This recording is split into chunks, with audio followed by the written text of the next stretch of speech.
Good evening, everybody. My name is E.R. Anderson. I'm the executive director of Charis Circle. Charis Circle is the nonprofit programming arm of Charis Books, and Charis Books is the South's oldest independent feminist bookstore. I'm joined tonight by Lisa Kentgen, who is a psychologist with over 3 decades of experience as a clinician, educator, and speaker. We are here in celebration of the book, The Practice of Belonging: 6 Lessons from Vibrant Communities to Combat Loneliness, Foster Diversity, and Cultivate Caring Relationships. So Lisa is also the author of An Intentional Life, 5 Foundations of Authenticity and Purpose. Dr. Kentgen has published scientific articles on the development of conscious awareness, biological correlates of depression and anxiety, and identifying emotional difficulties in children. She believes that creating vibrant communities is the path forward through the unprecedented social, psychological, and existential crises we face. You can subscribe to her online newsletter. I will drop it. It's a Substack, which I will drop in our chat. But Lisa, welcome. I'm so glad to be here with you tonight. And I'm so glad to be here with all of our folks watching from all over the country tonight. We will invite y'all to ask questions at any time. You just put them in the chat and we'll incorporate them into our conversation. But when I saw your book in our event grid, I knew that I really wanted to talk to you about it. So thank you for being with us. Thank you for having me. Yeah. So I wanted to just begin by saying, how did this book come into your consciousness, and why you, and why now, and why this book? I have a neat narrative for that right now, but I'll tell you the more honest one. Most of the time when I write, I chew on a lot of ideas and then some build over time. But this one literally arrived either in a dream or a hypnagogic state almost immediately after my prior book. And I'm not here to talk about my prior book, but I think that they're related, my understanding now. Once you release a book, you then have to show up to get it out in the world. So I was like, why is this idea coming to me now? It was almost a directive to write a book about community. And I didn't know what it meant. I, like most people, have different communities, but I also know people who live in community and really practice community. And I was more like a deep friendship, social causes. So my approach was to just kind of power up my frontal lobes and start reading on community. Okay. But as I did, I saw there's a theme in people who write about community of belonging. Yeah. And so I started to read about belonging. But as this was happening, I also was beginning to think about conversations I had with clients where there was a subtext almost. So people would come in to work on intimacy, to think about their next steps, to get help with anxiety and depression. But this subtext was more like a longing for something greater, And many people, like my clients, like many people we know, we come from different faith communities. Some of us have stayed, many of us have left for different reasons, and we might talk about that. And they weren't articulating a desire to have this, But I would hear these stories, like, for example, one of my clients he was like kind of a powerful guy, a partner in a firm, and he took his son to Boy Scouts and became a leader to get closer to his son. And there was a camaraderie of men in this, and he came almost tearful. He didn't know, first of all, he felt awkward because he didn't know how to work with, they were like guys, right? And he didn't realize how much he longed for that.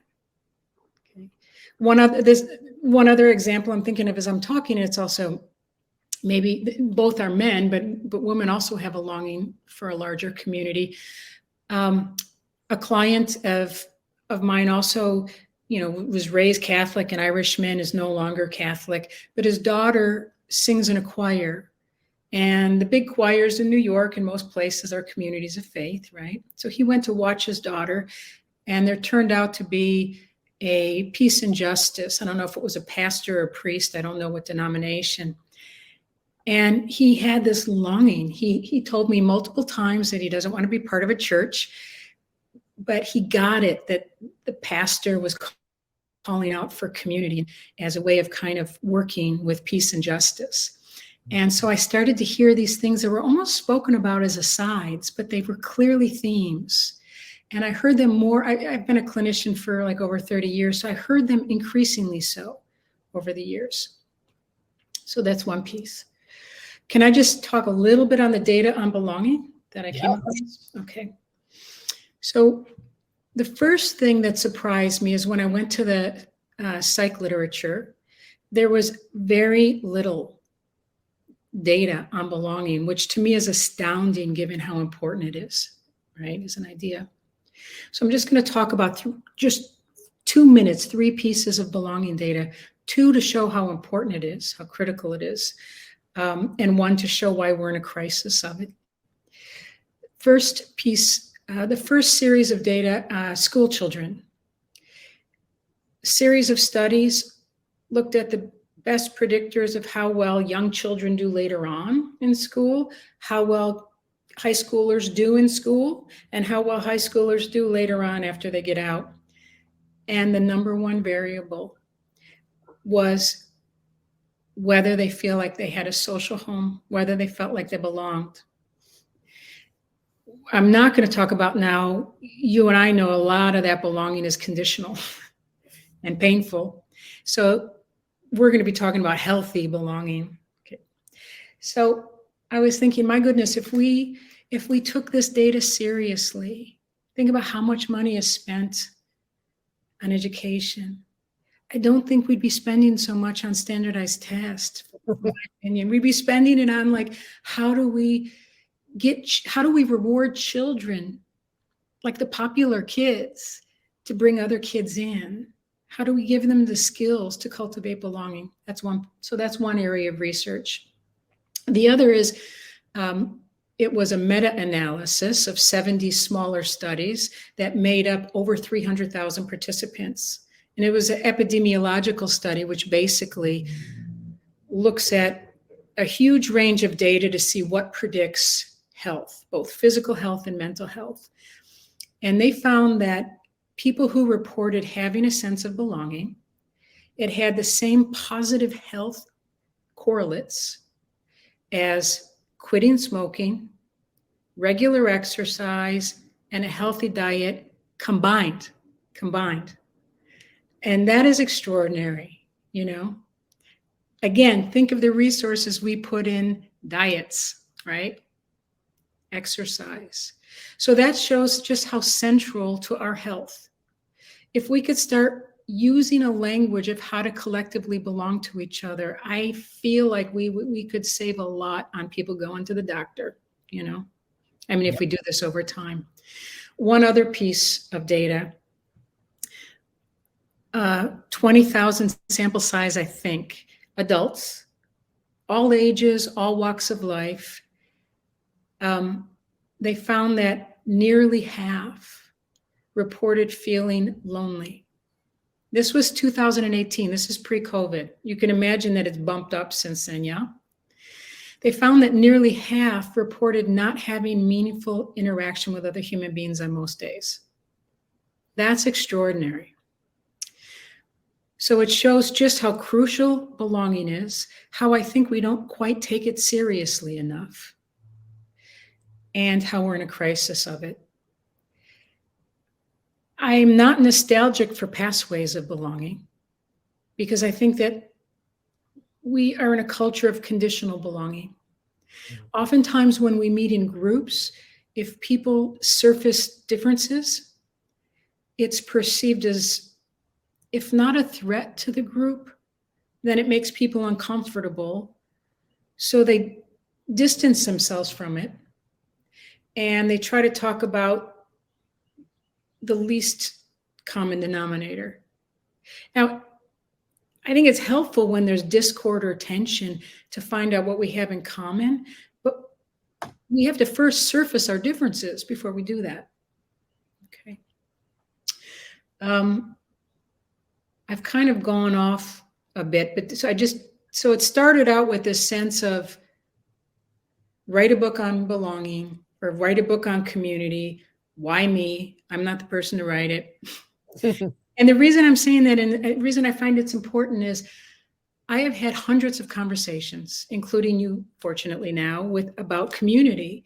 And the act of doing that has made me feel like I belong in a much deeper way, not even within a particular group, just kind of walking in the world. I'm also aware now that there's places where on some level I don't belong, because for people to have safety, it's not for me to be in those groups. At the same time, I belong, just like everybody does. You see what I mean? Like, we can still aspire to belonging everywhere. And so community is the incubator for belonging, not just to get out of this crisis, but from my perspective, to connect in deeper ways, to surface the tremendous gifts that are underutilized in our culture, to solve the world's problems. Like, the research for this book has transformed me, has transformed the way I work, it's changed my life. So just as much as this book called me to be written, I needed this book. I love that. I was really touched by you using the word longing over and over again.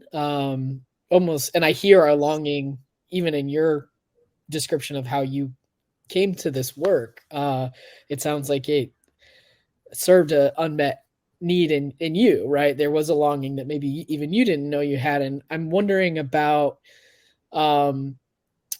whether it's America's sort of mythos about individualism, or the sort of bootstraps, or whatever, what it is about American culture in particular that almost makes this desire for community and belonging feel secret or shameful or private. Why is that a thing that feels so tender for? And I recognize that even in myself, this idea of like, and I think it's something that we see school children experience, like, oh, don't try too hard, don't show that you're working too hard to fit in, because if it doesn't happen naturally, you don't want anyone to notice that you're working hard to belong, because then you're going to be singled out, you're going to be all those kinds of things, right? It's like we're sort of never meant to look like don't let them see you sweat. Like, all of those things feel like part of this when it comes to figuring out our place in the world, or our places in the world. And so I'm just curious if you have a sense of like what it is, if that longing is so deep, and I agree it is. Why do you think we fight so hard against it so often? There's a paradox to how we are in this country, and I'm going to challenge a notion, because I think this country is very communal too. But from some Europeans that I spoke with, I just want to earmark, though, healthy belonging, because fitting in is often not healthy belonging. We so long to belong that we often approach it in ways that almost undermine it. Mm-hmm. And what I mean by conditional belonging, which we're very much a culture of conditional belonging, and I'm going to try not to go off on too many tangents, but we are a culture of exceptionalism, whatever the hell that means. The way that I matter and am special, I'm saying this not seriously, is if I show myself to stand out as opposed to stand with. And that we're taught that we have to be the best, I think that we're not taught about our longing to belong. And I'm using that word intentionally because people think of it as something that's missing. And yes, I think in this culture, we need more communities. We must build them, healthy communities. But longing is healthy. It's how we go about meeting it. That's the problem. So in this country, we used to gather more, whether it's, I'm not going to there's something called bowling for, I forgot, there's a classic book. Yeah. I disagree with some of the premises, by the way, because I feel like it's kind of nostalgic for the past.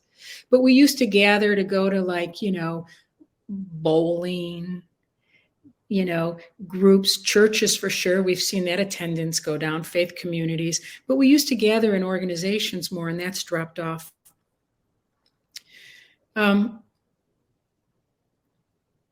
I think that we have individualism is in the core of our country, and I think it gets mixed up with individuality. And I talk about this early on. The communities of the future, from my perspective, will cultivate individuality, basically our uniqueness. But I will also cultivate your uniqueness. It's not one way. Mm-hmm. And then we bring the best of ourselves to the collective. Individualism is a culture that values the individual rights. Individual rights, I wouldn't even say above, but that's what it prefaces.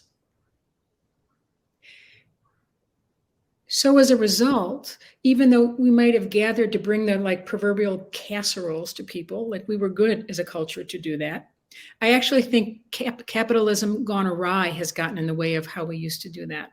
Yeah.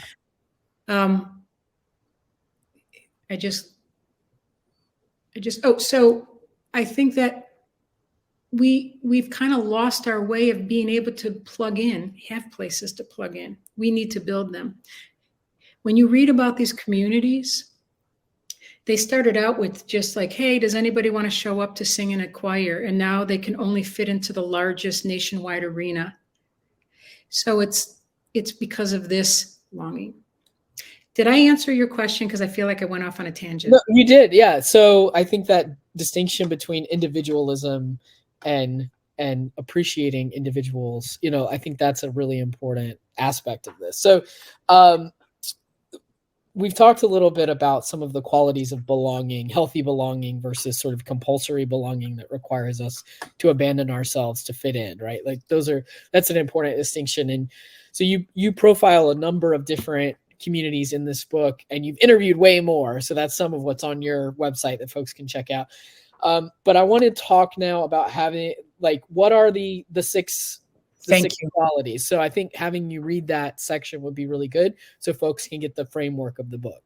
Great. So after about a year of meeting with different folks, I started to then begin to think about what is it they have in common. And there's one thing that every vibrant community has, and that is an explicit commitment to care. Okay, and then the other qualities you see in different communities, some really are highlighted in a couple. Also about community, before I read the six qualities, is it's about relationship first. So if your community is about getting together to read books, we agree that we care about each other, we're going to touch base. It's explicit. Relationships are explicit. If we're going to try to save the planet, we know that it's about relationship first. Always, because we can't save the planet if we don't know how to care for each other. That's my perception anyway. So here I'm going to read the six qualities, a few pages. What differentiates a vibrant community?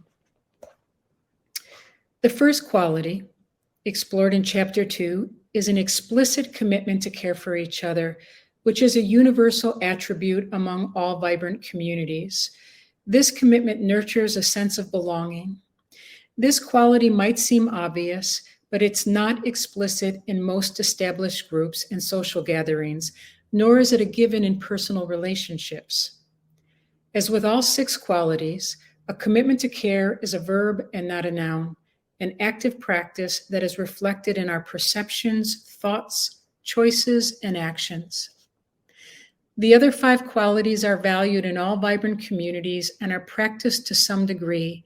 I found that each community often embodied 2 or 3 of the qualities in unique and powerful ways.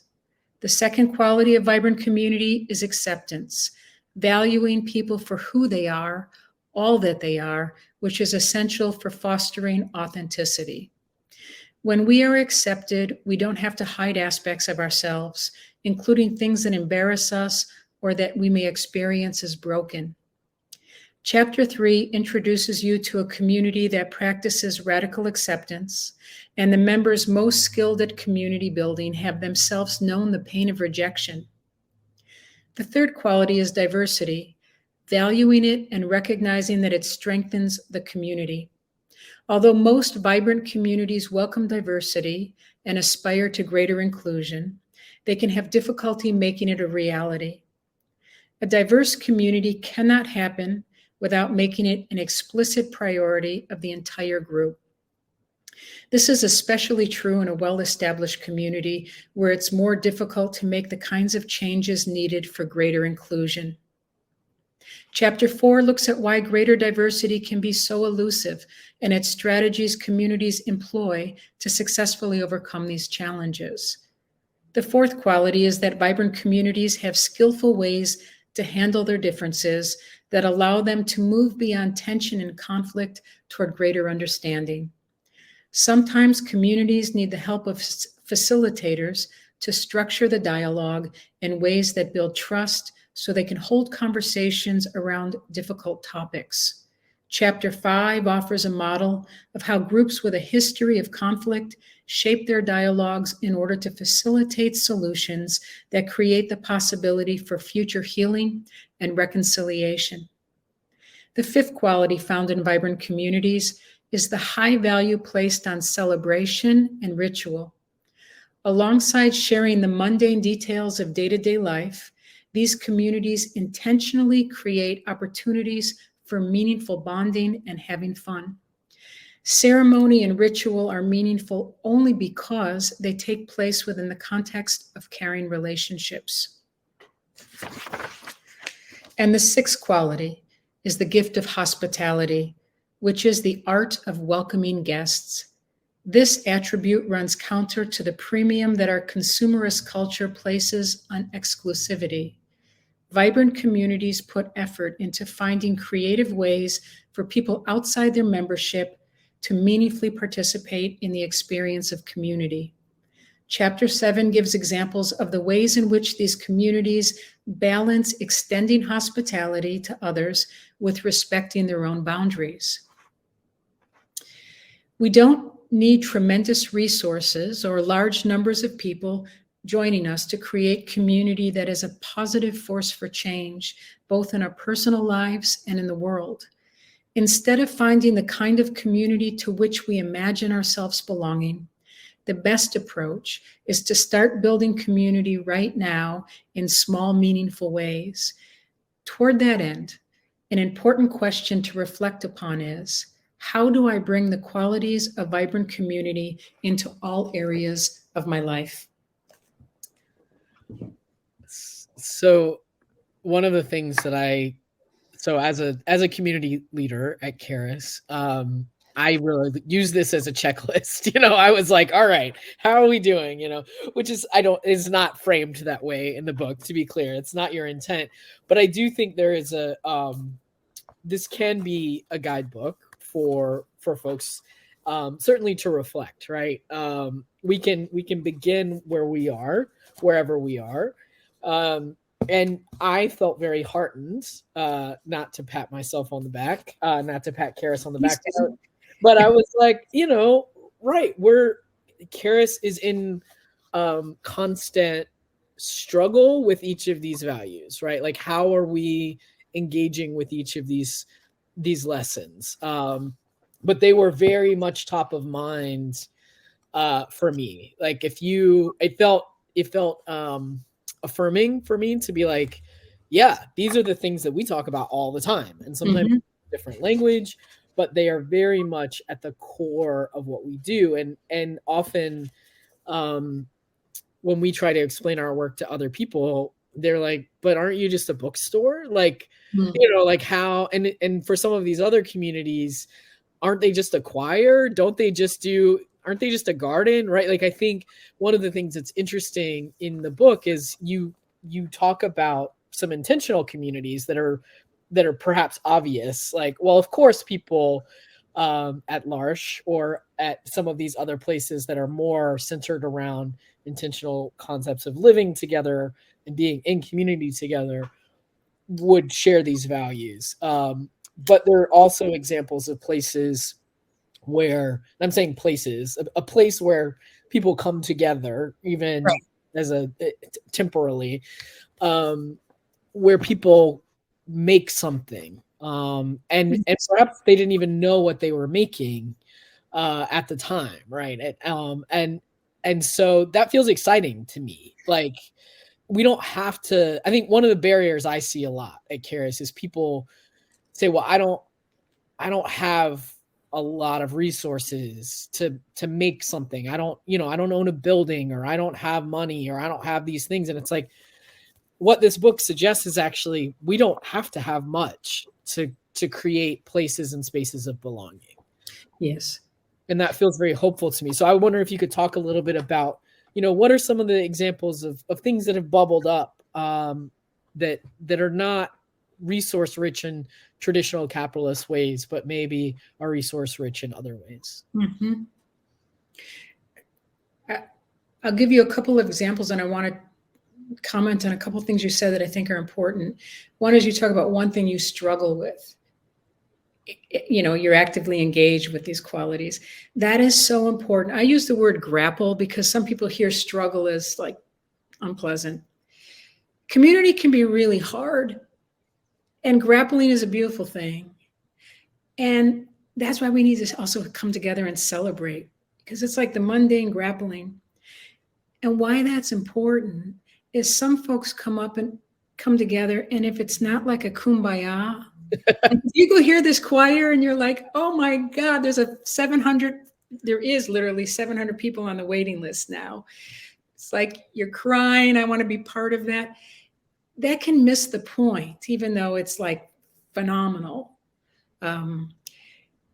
It is the working together day to day that builds the community. And by the way, like, I travel 4 to 5 months a year. So I used to think that can't be me. Other people can be community. And that's not true. What I found was, because I travel, if I'm in your community, I don't come and see you after 3 months talking about all the places I've been. I'm present to where you are. I let you know when I'll be there.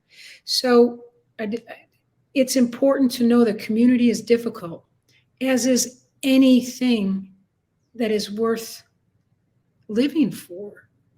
Think about anything you've done. Like, I would never have gotten my doctorate had I known what I was getting in for, ever. Yeah. Right. So, and any relationship, right? Any important relationship. One other piece, Jennifer Cerna, you wanted an example. She is a herbal healer. She comes from indigenous and Latina lineage. And she's right on, I point, like, right on Wapato Island Farm, kitty corner from here in Portland. When I first met with her, I asked her if she would talk with me about community. And she said, well, we're not community, because she was thinking intentional community. And Jennifer is more in the weeds with community. It's magical what she's creating there on Wapato Island Farm. Anybody watching from Portland, you should check that out. But it's important to think that we need to think of every gathering as potential community. So if I'm going to meet with you, even we talked a half hour before, I begin to think about, how do I engage with you from a place of care? Not just, introducing my book, and that's a detail. So you sell books. Yes, it needs to make money, but that's a detail. It's about relationship first. And L'Arche community, if people don't know, by the way, it's a worldwide community. I'm not sure about the numbers, but it's like, I think a couple hundred homes, more or less, on 6 continents and 35 countries, where people with cognitive disabilities live with people without identified disabilities. And there's a chapter on disability and how we other people. But it really teaches us, even though it's an intentional community, they are masterful at welcoming people. And another remarkable thing about vibrant community is, even though there's these incredible like wow moments like this 500 member choir, the memories that have stayed with me weren't like, wow, I wouldn't think of telling you about it. And yet I have a memory of visiting a L'Arche home from 30 years ago. Why do I remember Mary's face as she was turning out the light? It goes against all the literature on what lays down memory tracks. Seriously. It's not like wild, or it wasn't even emotionally intense. It's these quiet moments of connection. And here's one other thing. When I leave these communities after a couple days or a couple hours, oftentimes I had the experience like, I'm good, I'm done. And after I leave, I feel this tremendous missing. And why do I do that? I've come to understand it's a sense that if we spend more time, not 100% of our time, solitude's a great thing too, just being alone with our family and, one-on-one friendships is great. But if we spend more time, we start to have a vision of what the world can be like, what we could be like. We also, and this is where grieving comes in, I did anyway, come to understand just how absurd it is how crazy it is that we don't live like that more often. And then, as someone in L'Arche told me, then you leave L'Arche and you go about your business and you put on the masks you wear, even if, I tend to feel like I'm a pretty authentic person. But in a world of conditional belonging, we still have masks. We put them on again and again. And being in a vibrant community helps us take them off more and more of the time. And even if we take off our masks just 5% of the time, and then 10%, 20%, it will transform our lives. Yeah. And I think that realization of how much people have to armor up outside of these communities. And that's a thing that I think a lot about in terms of, people will come to Charis. And, again, Charis is a bookstore. Charis is a retail space, but, people will come to Charis and sit in the corner and, I don't necessarily know what's going on with them. And sometimes they'll volunteer, and people will come to Charis because their mother has died. They, and they want to be in a community space that their mother died. And it's because they don't belong to a faith community, or the faith community that they used to belong to rejected them because they're queer, or, for whatever reason. And it's like, this is the place where they can come and be and hold whatever feeling of sacredness they need to hold around that grief or loss. Right. And that to me feels like it's a thing that I'm the most proud of in our work.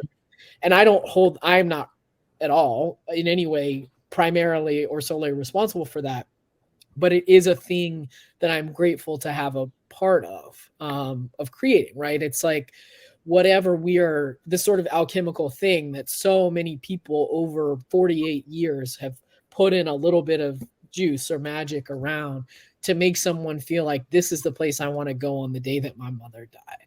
That feels incredibly powerful to me. And I think it does have to do with that like letting go of masks and being a place where you can be in discomfort. I mean, I was in a staff meeting this morning talking about that. Like, part of, to me, being human in the world is practicing sitting with discomfort for longer and longer periods of time, right? And we have so little like encouragement to do that in our broader world. But like, that is like a deep, and I'm also like an addict, a recovering addict. And like, part of that for me is like, man, that's where the humanity is. It's like not papering over that, not trying to seek, comfort when like the world is in an uncomfortable place. So like, what does it mean to stay in that place, even if it's for 1 minute at a time, and like be with other people who are in pain at 1 minute at a time, and like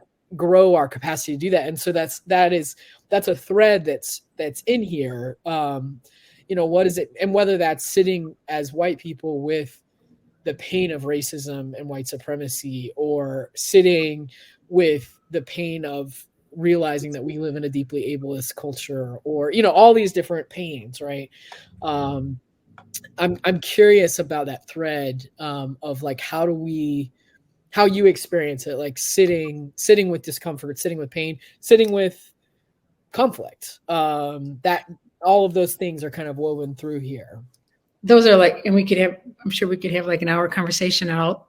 Yes. I want to go back to just what happened a couple minutes ago, or a minute ago, as you were talking about the person that lost a family member, and your eyes welled up, and then my eyes welled up. And that is what happens when we put relationship first. We could be selling books and it's okay, just like now. Yeah. So even though the hearts can live with pain, but it's not being connected within that. Yeah. And when I saw that tenderness, I saw the tenderness you felt for the person. I mean this. So I'm already feeling for this person I will never meet in my life. Yeah. I don't want to ruin the quote, but I had a conversation. Ross Gay is a wonderful author, and he's in this book, and he uses I forgot what word. I was wondering why he spoke to me on community, because he uses joy and care. I just happen to, we can use different words. But it's really about if we think about how we can make more people kin and kin of our kin, and imagine how big that circle is. Yeah. By practicing community in local, and then we can then connect with other communities and open our hearts. And maybe there's some communities where when I say don't belong, there's not a place for us at this moment. It doesn't mean that we can't find ways to meaningfully connect in moments. Mm-hmm. And then we're in it. Then we're in it. And that's why it's important, like if someone comes and it feels, there's a lot of grief, and part of grief is anger, man. And in our communities, can we make room for it all? It doesn't mean that we're punching bags, Yeah. But it does mean, like, damn, if we really recognize how much grieving there is to do, then if someone uses the F-bomb or comes after you, let's just keep trying to use more skills. So in Martin Luther King's, the reason I was reading his book, and April 4th was when my book was released, and it was the day that anniversary of his assassination. And his last book was, I think it was called Where Do We Go From Here? Mm-hmm. Chaos or Community? Bam.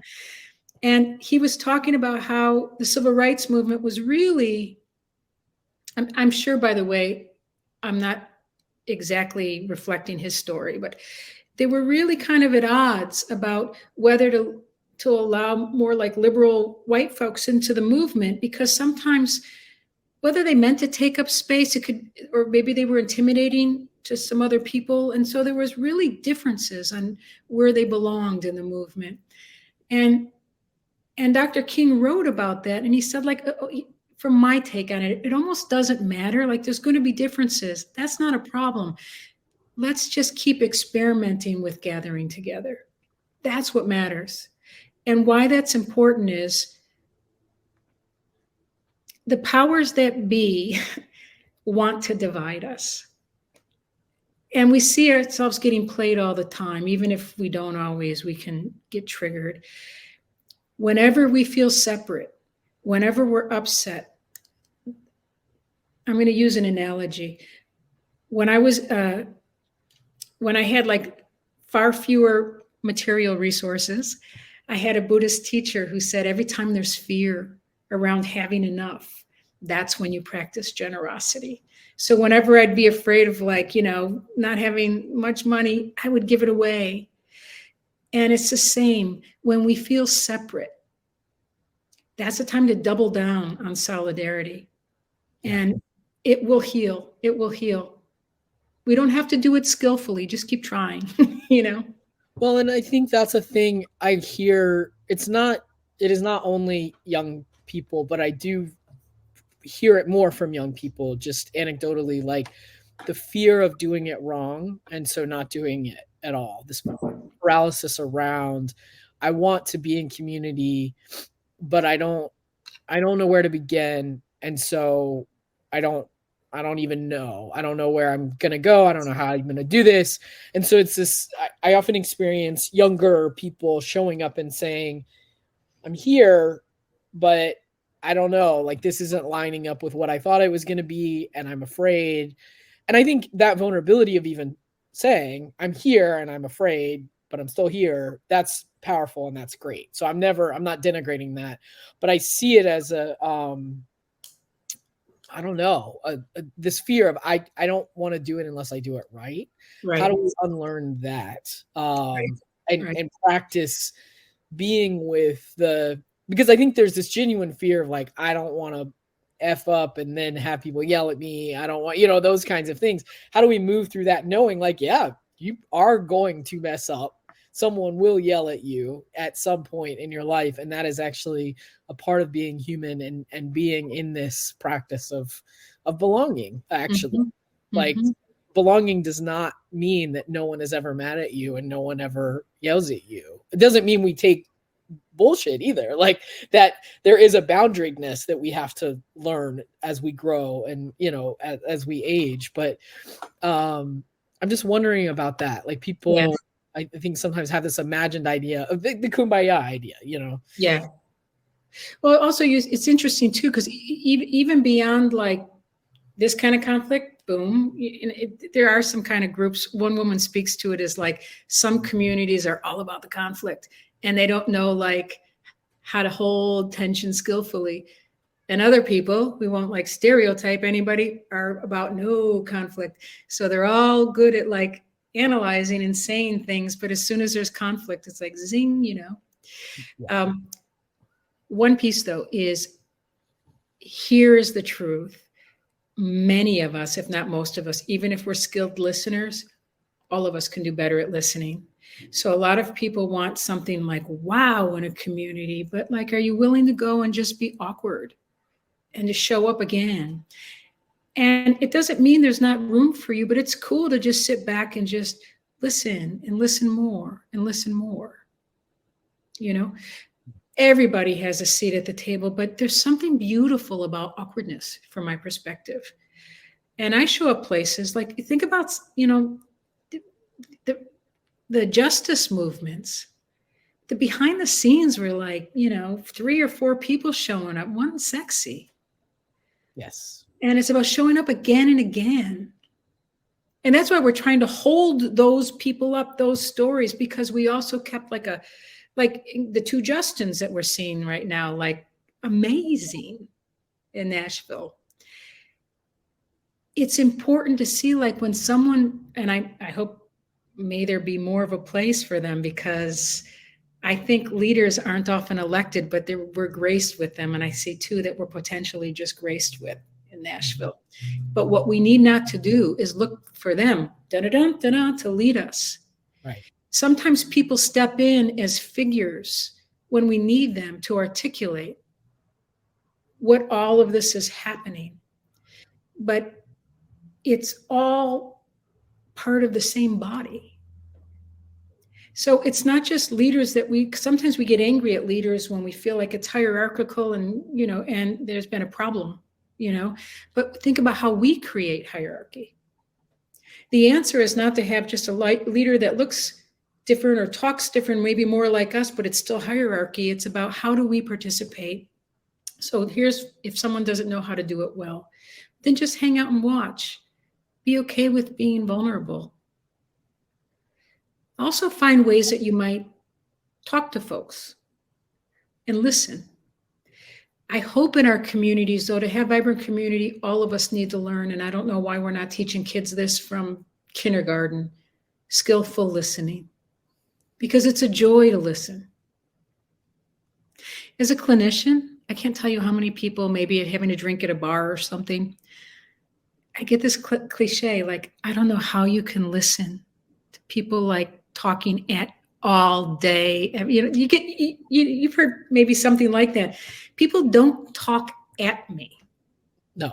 They reveal themselves. I'm very much there. Yes, I do more of the listening. It's a special kind. It's a misconception of what listening is, you know? Well, this idea that it is a violation almost. Like if you feel violated by listening, something else is happening. You know, Right. and you and I before we started talked about there is a kind of listening that is a violation where someone is just shooting endless words at you and your personhood is irrelevant. That Right. happened, but that's rare.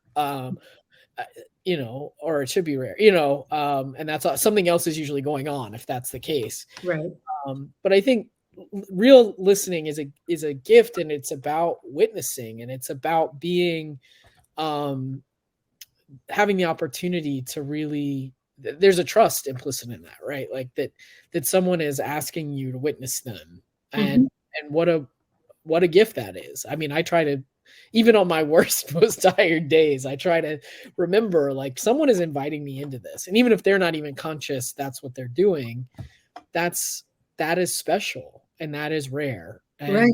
And whether it's someone, the grocery store checkout person, or, you know, someone who is just on the street or whatever, like the fact that they want to be listened to and witnessed matters. And that Right. is, I do think that is a sacred thing.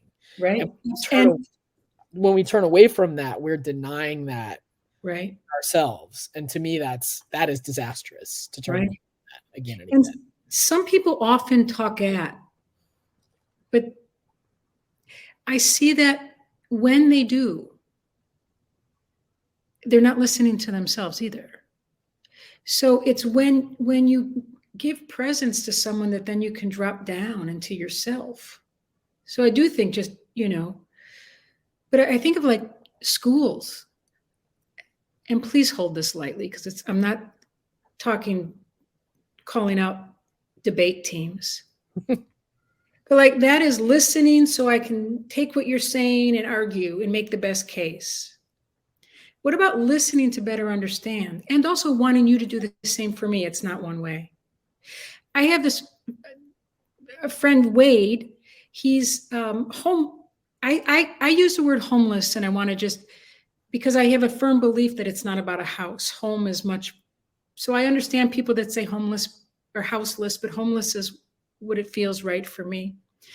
And so Wade, I don't diagnose people if they're not, but Wade has got a really developed delusional system and is paranoid. So he does talk at me. But after, and I listen um, and talk about people who are wounded and marginalized. But at some point, after like 6 months of knowing him, I said, Wade, would you like to know a little bit about me? Now, why did I do that? Because I really believe that friendship is two-way. Yeah. And if I'm really going to turn him into a friend of sorts, then I need to be present to him. It, you know, who knows how he heard me? That's beside the point. But it's about the intention to have a two-way connection, you know? That's a good segue to talking about radical hospitality, because I think that the two-wayness of hospitality is something that I'm really interested in, and Charis is a place that is invested and was founded around an idea of radical hospitality and coming out of the Benedictine ideas of radical hospitality, right? And I'm wondering if you could talk a little bit about, you know, you kind of mentioned some experiences of hospitality and traveling, and particularly in traveling internationally, and how other places tend to cultivate from childhood an investment in hospitality that understands the reciprocal nature of hospitality. It's not the capitalist version that we, you know, in the U.S. we often only talk about it in terms of the hospitality industry, which are paid opportunities for people to care for us. And even if people perform those duties well and with care and dignity and love, it's still a paid reciprocity. It is not the kind of sort of sacred reciprocity that I think we're striving for at Charis and in some of these other communities. And so I'm wondering if you could talk a little bit about the lesson of hospitality that you found coming up again and again in some of these communities. Mm-hmm. And by the way, of all the 6 qualities, it's the one I've been practicing. I would say generosity is something that readily comes to me, but hospitality, I could be a little intimidated by. How to host people. So what is hospitality? Hospitality is an ancient virtue of welcoming the stranger. It's, even though those of us who had been raised Christian or in the Jewish faith, it's in many faiths and earlier than Christianity. And, and the idea is this, is that it's not only important to welcome your friends, but we welcome people we don't know. In fact, the stranger is elevated. And why is that? In ancient times, like, people would be out on the road. It's like you're dead if you don't have people showing you hospitality. But what's beautiful is people who might have even been traditional enemies, while you're in my home, eat, I'll listen to you, I'll give you food, I'll give you a bed. And the idea, and so in Greece, I saw this, in Turkey, capitalism is killing hospitality. And I'm talking about, I don't want to be either or about capitalism, but when everything costs, how do we bring in people from our margins, right? So the idea is a stranger is someone that might make us uncomfortable. It's welcoming the stranger. And here's a piece, though. It's not just, I'm going to feed you, I'm going to, give you a place to stay. The idea is I allow you to impact me. It's always two-way. So radical hospitality is, we think about programs for the homeless, right? It's often giving important things, shelter, food. But if you don't build relationship and you don't let someone impact you, it's not transformational. So that's radical hospitality. It doesn't mean we don't have boundaries, but it means that it's a practice. Why is it something for me? I have friends who can whip something up beautifully for like 8 people. And I'm thinking, that's not me. I can't do that. But here's the important thing about radical hospitality. What you have right now is enough. And that's super important. So I start to do little things, and it doesn't matter if I have enough food or too much food or like who shows up. But here's an important thing about radical hospitality too. We not only need to host and practice that, we have to learn to be gracious guests. And in our culture, we're both overcommitted and we have a phobia about commitment. And I think all of us know, like, you invite folks and they're like, I don't know. It's like, and show up. It doesn't mean you show up for everything, but don't equivocate. Yeah. Because we want to cultivate, like, thank you. And some people are the most hospitable. My friend that's in the book, Courtney, she's an incredible cook. And because I think I can be so intimidated, but I ended up like making a really horrible meal and you would never know it. She treated it as if it was a feast because she's a gracious guest. So it's about also honoring your hosts. Yeah. And I think that, so there's in the domestic sphere, we particularly in the South know people who, were trained to clean their house to the nines and then apologize for how dirty their house is. They're like, oh my, you're making me feel bad about my own home. But the enoughness of wherever you are, host people now. take pictures now, even if you don't like how you look, because your children will want those photos. You will want those photos, right? Like whoever we are now in progress, whether in organizations and in community organizations, in leadership organizations, in businesses, wherever you are now, document that now. Bring people in now so that you are witnessed, right? I mean, I think hospitality is also about witnessing again, because it's about letting people see you as you are. That's the thing I struggle with. Like, it is important to allow people to care for you in lots of different ways, and not only you be the one caring, right? And I think that comes up a lot in service organizations. If you are always giving and never receiving, whether institutionally, individually, that's a power dynamic. Well, right. It keeps a hierarchy going. Right. And so it means that you will never really receive the gifts that the people you're giving to are receiving. And in fact, you can't, if that dynamic is always present, your giving will be compromised at some point, because you can't unilaterally give and give and give without, at some point you forget what it feels like to receive, and that means that you aren't able to be a gracious host either. Mm-hmm. And generosity is also receiving. Mm-hmm. And here's another thing, is that we're taught that the main act, think about what philanthropy, it's about giving money. That's a perversion to think that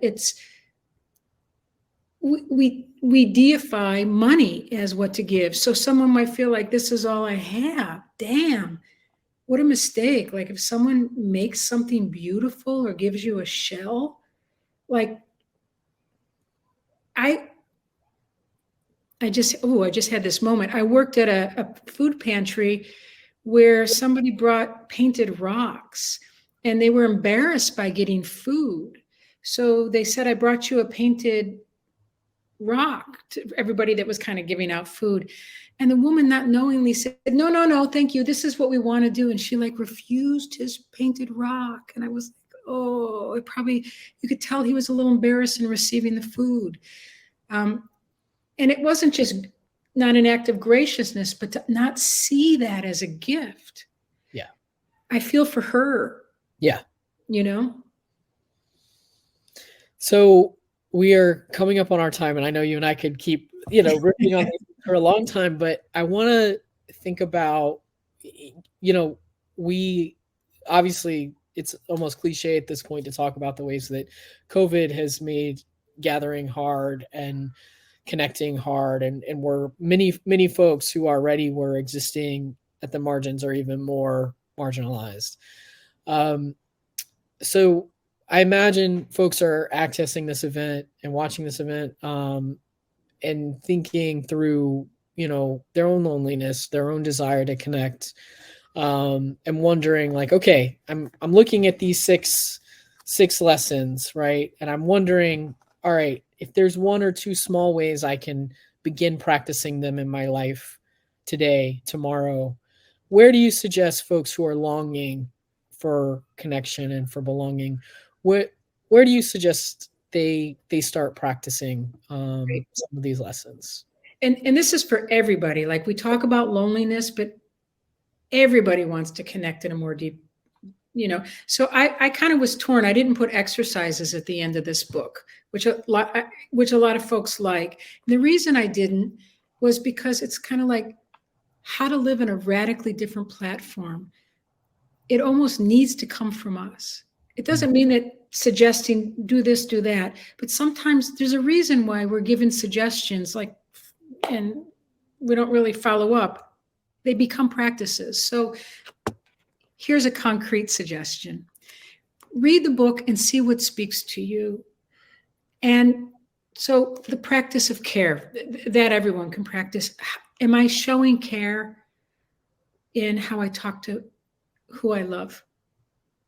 I don't have to have a deep and meaningful, but if I want them to feel loved today, even my coworkers, I might not use the word love, but if I want them to feel cared for, how would I maybe interact differently? So always think about that. How would I think about this person differently if I was practicing care? Do what I do, see what resonates. And I thought, I actually feel a little insecure around hospitality. This was during COVID, so I had to wait. So I got music and I invited neighbors. We have a space on the third floor. I just brought a band in for, and I was like, oh my gosh, do I bring food? I go through this where I can be a little neurotic, and it's like, I let it go and let people take care of themselves. But I thought of them as my beloved guests. I didn't use those words, but you think about that. So that's, and then you do it again. And then you do it again. So for all of you out there, read like acceptance. What is it I want more in my life? Not only for me, but maybe you can tell me, who was the quote? If you want to be lifted up, lift someone else up or something. Was that Baldwin? He had a quote like that. Yeah. Practice this in relation to other people. But one other point is, this is why vibrant communities are so crucial. I'm going to go back to why I wrote this. I recognized that my first book on living with intention needed a bookend. Mm-hmm. We know ourselves most intimately in solitude, but through other people's eyes. And that's why it's crucial to be careful with the kind of communities we have around us. We want to be other people who are practicing this too. Otherwise, we're going to be in this conditional belonging. We're not going to get out of the starting gate. Yeah. So yeah, that for folks who are thinking this through, even risking belonging with people who want your individuality, who want your uniqueness. Thank you. May look like, trying and feeling awkward. It may look like being seen trying, right? It may look like being seen and feeling dorky, or like feeling like, oh God, people are going to know that I want something, right? Which is an uncomfortable feeling, right? Or that I am practicing a thing in adulthood that I maybe feel like other people learned in adolescence, or practicing a new skill that other people maybe think, well, like if you didn't learn how to do that when you were young, why are you trying it now? Mm-hmm. Whether that's learning to dance or learning to sing, or things like that maybe people think, well, the ship has sailed, I should have already done that. Mm-hmm. It's too late to learn. Mm-hmm. But it's never too late to learn any of these things. Oh, and you already know some of it. We already know some of it. One other piece is, be less enamored with fabulous communities. If you get invited, it's like, I'm all that. That's a trap too. Yes. If you have to be all that to get in, I would, to be honest, I'm more interested in also communities of the marginalized for a number of reasons. But it's like where there's really honest connecting, and I am not putting on a pedestal folks who are marginalized, but there's just like an honesty, and we need to lift each other up. And if we don't know how to welcome in folks who are different, that's where we start. So again, be less interested in fabulousness. Be more interested in vibrant community. Well, thank you so much for this time. I really loved your book and loved, again, the opportunities for reflection in here. There's one quickly thing that I did want to lift up, which is a person, Patrick Otwama. I mean, probably totally Otwama, who went to speak to the L'Arche community and said, in the beginning, there were three things: something that will always remain, something that needs to grow, something that should have never been there. I loved that as just a touchstone for like, how do we think about our communities, and maybe even just using that in your own family, in your own heart, whatever, like what needs to grow, what should always be there, and what never should have been, right? Like, that's such an invitation and offering to reflect on like the pain points, even in a place like that never should have been, but we let it stay. All right, well, like, here's our time.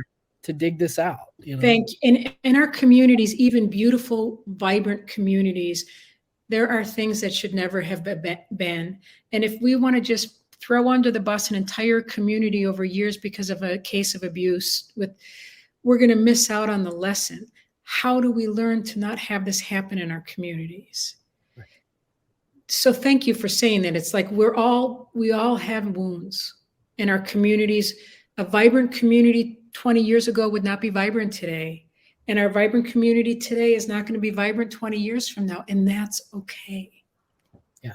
So how do we hold what's useful and keep going? And, you know, it's certainly with Charis at 48 years old, one of the things that has allowed us to get to 48 is that we have continued to ask that question of like, what doesn't belong anymore? What are the through lines that we are grateful for, that we haven't abandoned? And what do we want to grow in? And I think, you know, I feel very grateful that it was modeled for me and that I can model that for other people. That it's okay to say like, oh, that part we're going to let go of, right? Or we're not, you know, we're going to try something different.